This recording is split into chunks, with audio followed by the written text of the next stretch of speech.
Now everybody, welcome back to the channel. In this episode, we're going to be painting this floor white, as you can see. Exciting times, I know, it's like watching paint dry. But if you want to find out why I'm hobbling around like an old man, stick around till the end. We'll go through what happened and why I'm currently not able to do anything, which is doing my head in. And on a side note, big shout out to you guys, big thank you. We've just hit 1,000 subscribers, we're on 1,001 now actually. We're going places. Just got to get them watch hours up really, just because I haven't been uploading very much. So let's get into the video. In this one, we're going to be painting the floor. So we are actually literally going to be watching paint dry. So if you want to go to another video where you're not watching paint dry, feel free. We're going to be using this stuff that I got off Amazon, but they do have a website. It's Trade Paint 2-pack epoxy floor paint. So we got the paint, 4 litres of. We got the curing agent, 1 litre of, which makes a total of 5 litres. And then we got some thinners as well. I don't know if I'm going to regret this, but I'm not priming this floor. I've spoken to a couple of people who have done workshops and stuff like that. And they've said as long as you haven't had the concrete down for a long time and you haven't sealed it, then in theory, you don't need to put anything on it and it'll just go down all right. If you've put a sealer on it, you meant to like sand it down to make a key, obviously. And some people, when you watch YouTube videos, they do prime it. The primer for this paint is over £100 to cover this floor. And quite frankly, my ethos is supposedly you don't need to prime for this. And if I have to put another coat of this on to buy this again, it's going to be cheaper than primer. So that's the way I'm going about it. I'm going to buy another 5 litres of this if needs be, rather than buy a primer. Well, yeah, hopefully, I feel like I might regret this, but we'll see. We'll find out. We are going white. I'm 100% confident I'm not going to regret that. But time will tell. A lot of people have said, oh, well, you're going to get oil stains and everything like that. I hate oil spills anywhere in life. You can't avoid them sometimes. But I'm going to try and minimize the oil spills best I can. And then I think the advantage of, number one, when I'm recording videos, the light that will be spread by the white floor, and also being able to see where stuff's dropped will be a big advantage as well. And when you're lying under a car and you're working on it and the light's bouncing off the floor as well. I think white's a good call, personally, but we'll see. Time will tell. So the first thing I've got to do, what I've been doing for the past 5 days, is I've been getting a stiff brush and brushing this out every evening. I'll brush it out, and then I've gone over it with the vacuum. You might be able to just see the vacuum through that door there, actually. It's an old retro Dyson that was given to me by a neighbour, so I was very excited when I got that. Going over it with a vacuum, and then the next day I'll come through with a stiff brush, give it a good stiff brush, and then vacuum it up again. I've also, the doors have some posts that come down from them. I'm going to take them posts out entirely while I'm painting. And then I've taken the saddles off these feet here, just so I can get around it with a brush. Then those saddles will go back on afterwards. And then where the fake flashing is, I'm just going to brush underneath that for now. And then we're going to roll the whole floor. So first things first, I'm actually going to sweep this out again and then vacuum it. Ready for some paint? Let's do it.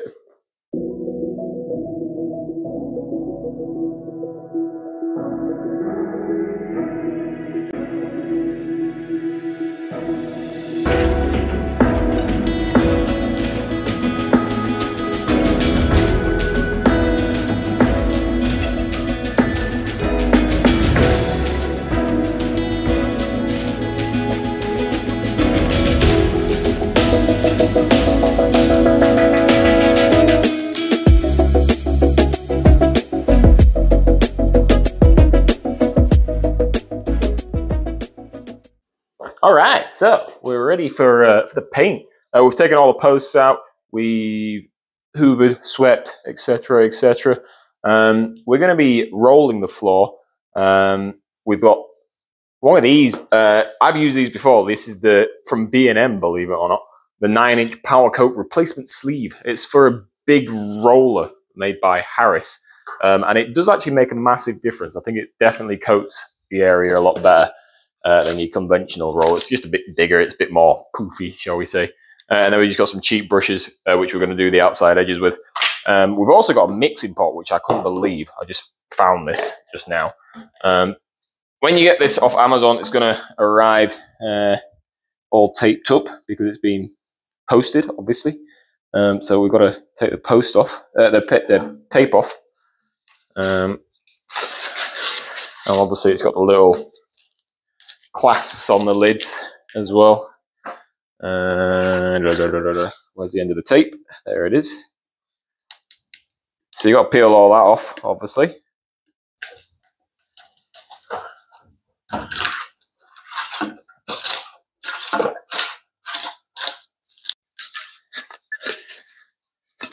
So I'll just get a screwdriver.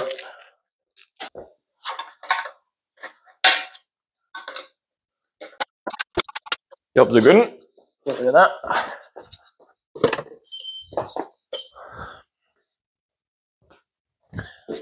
It says the mix ratio is 4:1, I think. 4 parts base with 1 part cure agent.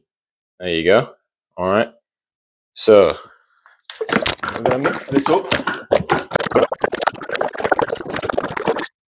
And then we are going to put, there's 4 litres in here. So if we put 4 500s, and that'll give us, obviously, 2 litres. So let's do that. 4 500s of this, which gives us 2 litres. And then there's 1 litre in here. So that would be 500 millilitres we need of this, the hardener or the curing agent or whatever you want to call it.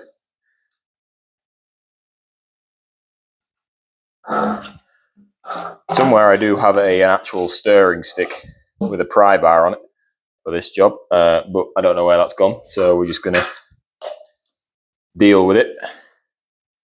There is a fancy way of doing this, isn't there? But I can't remember what it is. So we're just going to send it and curse when we spill a load on the floor.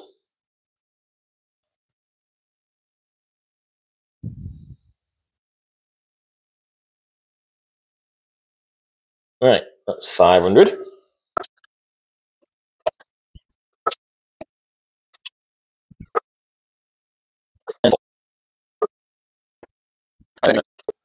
Seal that back up. We're going to use a brush just to take the excess off.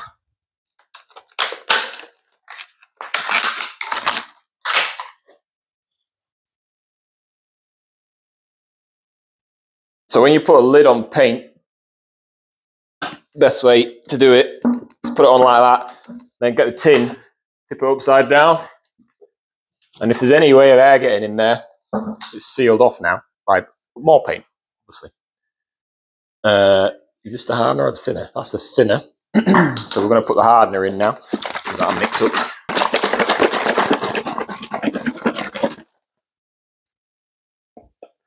There's a litre of this, so we're going to use 500 of that.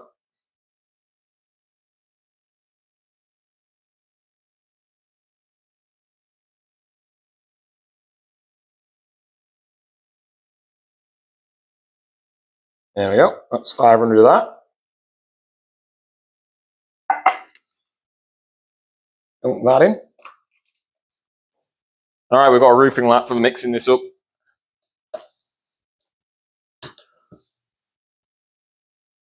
Just take this as a how not to paint your floor with epoxy resin. Because if ever there was a video on it, this is it. Using a knackered old roofing lap to mix it up.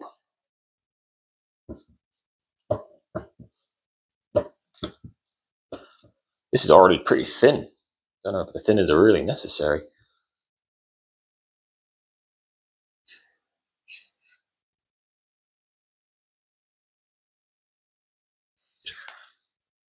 I am actually going to put it on the floor. Sorry. And then we're going to put some thinners in. And we're going to use the thinners to clean our mixing tub. Method in the madness, you see. Let's go with 300 millilitres. The screwdriver in there, give it a mix. And that'll just clean the mixing tub out to a certain extent. Won't do a perfect job, but it'll certainly help.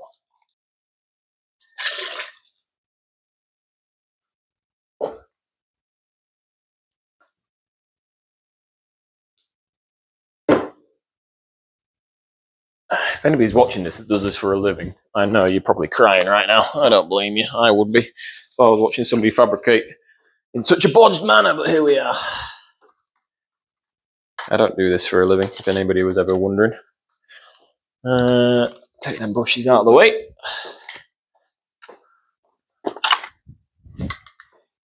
Take this paint out of the way and the thinners before it evaporates. I don't know if this does, but I'm going to assume it does. Because it smells pretty potent. Get that out of the way.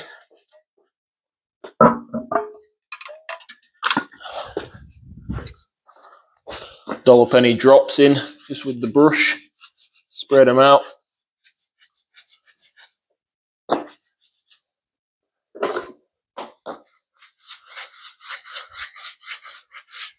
All right, and now we just go around the border and around where our studs are.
Coat one.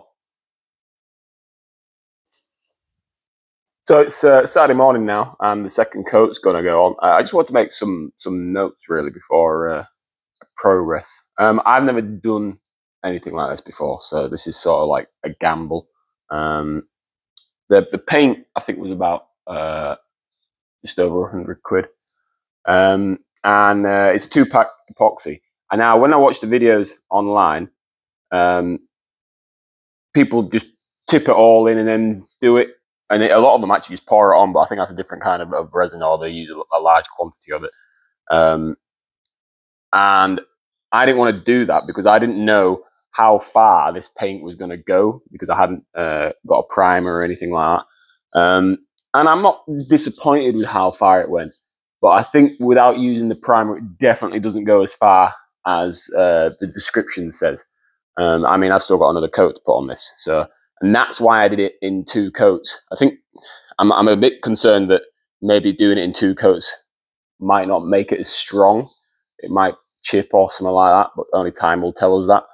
But it is still lightly tacky. If I get my fingers and press hard, it does have like a tackiness to it. I'm certainly not going to walk on it. I don't want to walk on it at all. So that's why I've done it in 2 coats. The second thing is you'll see a distinct difference. I'm hoping the camera can pick this up. You'll see a distinct difference between this pad and that pad. That pad was done before this one. And I'm not particularly happy with the finish on that pad. It's going to have machinery and you know, lathes, drills, benches and stuff like that on it. So it's not a massive concern. It's just my OCD driving me crazy. This pad I was more concerned about because I'm going to be having vehicles on here. I'm going to be using a legging board and sliding in the cars and stuff like that. So what I did after we laid this one is I left it, did a bit of research and I left it like a couple of hours until I could just like press into the concrete and leave my fingerprint. And then I got the trowel and troweled, like buffed it up, and the paint has settled and left a much better finish where I've troweled it than where I didn't trowel it. And actually in the middle, I didn't want to go on the concrete when I troweled it because I'm not that experienced with concrete. A lot of people do, you know, those that do it for a living, they do go on there and whatnot. But you know, I didn't want to knacker the concrete up, so I just left that middle bit. And the amount of paint that took, because it's such a porous surface, it took a lot of the epoxy resin. Whereas this bit here coated really fast and really nice. So if you are going to do this, I highly recommend troweling your concrete off afterwards, just to get that better finish. It's a much more glossy finish on this this troweled part than the bits that aren't troweled. So we're going to put our last coat on. We're going to just pour all the paint into all of the contents. So we've got the remains of that, the remains of the hardener, the remains of the thinner. I'm going to make it a real thin mix just so it goes a bit further over everywhere. When you first mix it, you think it's really thin, but it actually starts to thicken up. I think because of the hardener, it starts to thicken up quite fast. So yeah, I'd probably put like maybe a 5-to-1 mix or a 10-to-1 mix into the paint. So for like for the full 5 litres, yeah, a litre of thinners I think would probably be best. Right, get to it.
So in the end, it took 10 litres of the epoxy resin to paint the floor. Would I do it differently next time? I think I would. I think I'd actually use the flooding technique next time, where they literally pour it on. They have one of them squeegee things and they spread it around. That hurts. And then they roll it afterwards. I think that's how I'd do it. I think it'd make a much better finish. it obviously fill in all the porous parts a lot better. But for I mean, what I've had in the past when I was renting units and stuff like that, they didn't have any paint on them at all. So it's a significant improvement to what I've previously lived with. So I got the paint down, I left it 4 days, kept coming and checking out how tough it was. So it's funny, as the time goes on, like initially after like 2 days you'll get your nail and you'll like jab it in and you can sort of put a nail imprint in your floor, and then like the day after you won't be able to do that.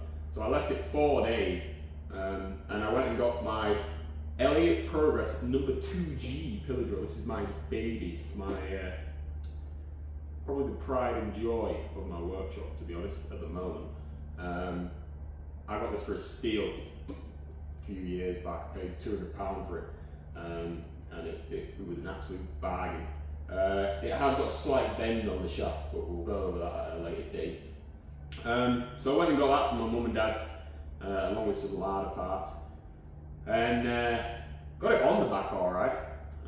My dad was actually at Goodwood Revival, so he wasn't there, but my mum was able to give me a bit of a hand just to keep it balanced and everything like that while I was loading it on the back of the van with the engine hoist. Got it back down here, and my floor was just painted and I was dead excited to get everything in here. So I got it off the back of the van all right, managed okay with that. Got it on the sack cart, and it's got a bit of a slope downhill. It's not even, as you've known from the build of this workshop, the video on that. It's not an even floor, so I had to sort of manhandle it all over that, and then sort of dip it under the door. I couldn't tell. I mean, I can get under it, so obviously this could, but at the time I couldn't tell because of how I was having to handle it. And I tilted it back, pulled it through the door, and as I went to lift it back up, something I felt something and heard something go pop in my back. And it's not very often that I get injured and think that's not good. but it hurt a lot, and it still does hurt actually. Yeah. So I thought I'll sleep it off. You know, I'll give it a day. I did the typical bloke thing. I'll give it a day, see what happens. Woke up the next morning, and the pain was just unbearable. It was I could barely get out of bed. In fact, to be honest, I struggled to sort of sit up in bed, never mind get out of it. So then I went to the walk-in centre. It's like A&E, but not as extreme. And sat there for 4 hours. I was sat there waiting to be seen. Eventually got seen, and it turns out that I have got a musculoskeletal strain to the spine, which from what I can gather is essentially where I've torn a muscle that's connected to my spine and probably also pulled the connection to my spine in terms of the muscle off a little bit, which has bruised the spinal area. Which if you ever have that happen to you, by the way, it hurts. So you know, you have all my sympathies. And then she said, if it doesn't stop hurting within 6 to 8 weeks, it could be a cracked disc. But she said that she doubts it's a cracked disc, judging by the story I told about how I was lifting and stuff like that. It wasn't an impact; it was literally a strain. So, if you've just painted your floor, you're going to be really excited and everything like that, and you're going to be dead keen to get all your equipment in your workshop. Take your time. There's no rush, all right? There's no, you know, if something's really heavy and inconvenient to move, wait until you've got help to move it. Don't do what I did and jump straight into it and try and get everything in place. This was literally the first thing to come in the workshop as well, because it was outside. I needed it inside out of the weather. So all it's done by me rushing to get it in is it's just delayed everything. So now I've got to wait until this heals. I'm going to give it a week and see how it'll feel. Wait until see how this feels before I can start moving all my gear into the workshop. That's it for this one. Literally painted the floor and knackered my back up moving the old girl. If you like what you're watching and you want to support the channel, please like, share it with a friend who's also got a back injury from lifting something that they shouldn't have been lifting. Subscribe and comment, it's very much appreciated. Like I say, we're at 1,000 subscribers now, which I'm chuffed to bits about. It just goes to show that sometimes what matters more than the fancy edits and everything like that is actually the content. It's taken a long time to get here, but you know, I'm not good with the whole media thing. I'm good with these and making stuff. So it's very much appreciated. Until the next one, thank you for watching. Cheers for now.